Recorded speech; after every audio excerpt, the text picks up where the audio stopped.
Thank you so much to Squarespace for sponsoring today's video and for helping me build my new website. But more on that later. Wait, why am I here again? Right, I'm trying to be more social. Okay, at least there's snacks. This is fun. When do I leave? Okay, 9:30, which means I've been here for exactly 85 minutes, minus my 10-minute escape to the bathroom and the 20 minutes I walked their dog. That should be enough, right? It's not weird if I leave now. I mean, I came, I ate, the music was good. I've had a good time.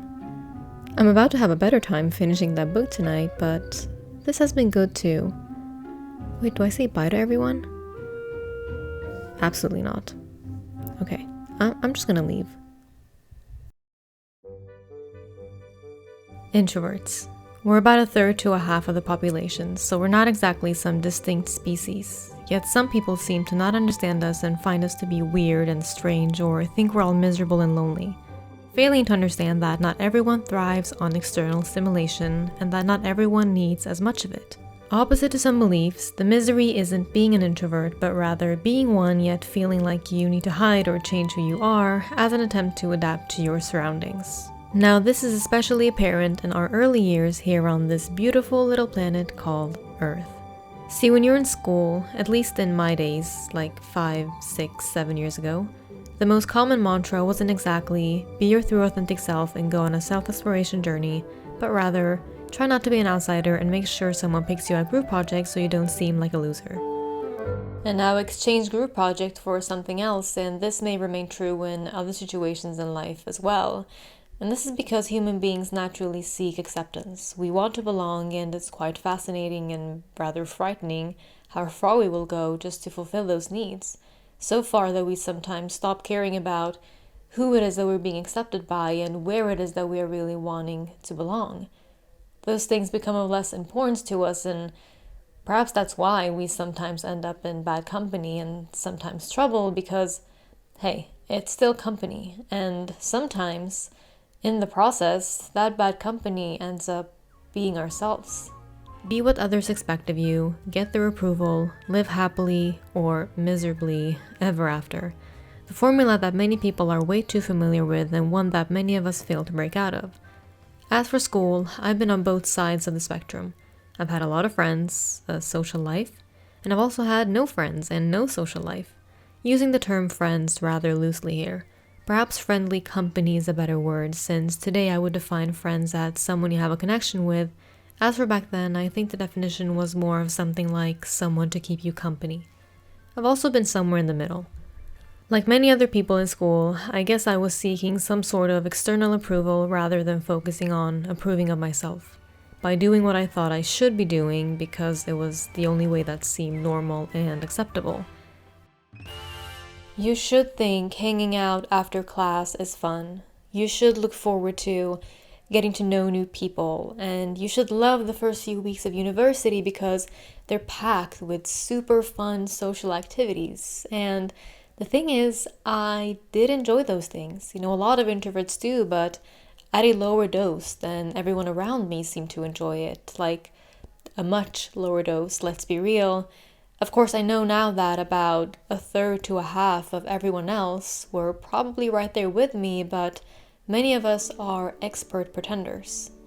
As Susan Cain wrote, so many people pretend to be extroverts. Closet introverts pass undetected on playgrounds, in high school locker rooms, and in the corridors of corporate America.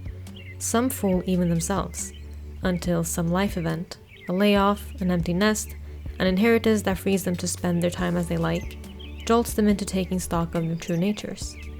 And it's not like we pretend in order to be deceiving in some evil type of way.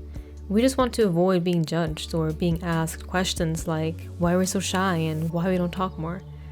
So you don't exactly want to tell people you don't have plans, but that you still don't want to hang out because you've already spent 8 hours a day, 5 days a week in school, and you just want some time to yourself. You don't exactly want to tell people you're leaving early because you have a limited amount of energy that you can spend on social settings. You don't exactly want to tell people you would rather study alone because that's how you get your best work done. But we should say those things. If I could, I would encourage my younger self to do so because, why the hell not?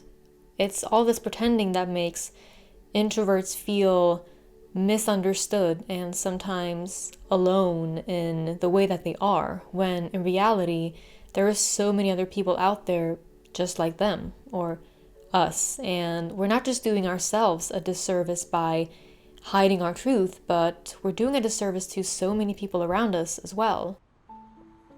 Now, I don't exactly remember what that life event that Susan Cain talks about was for me, the one that jolted me into taking stock of my true nature.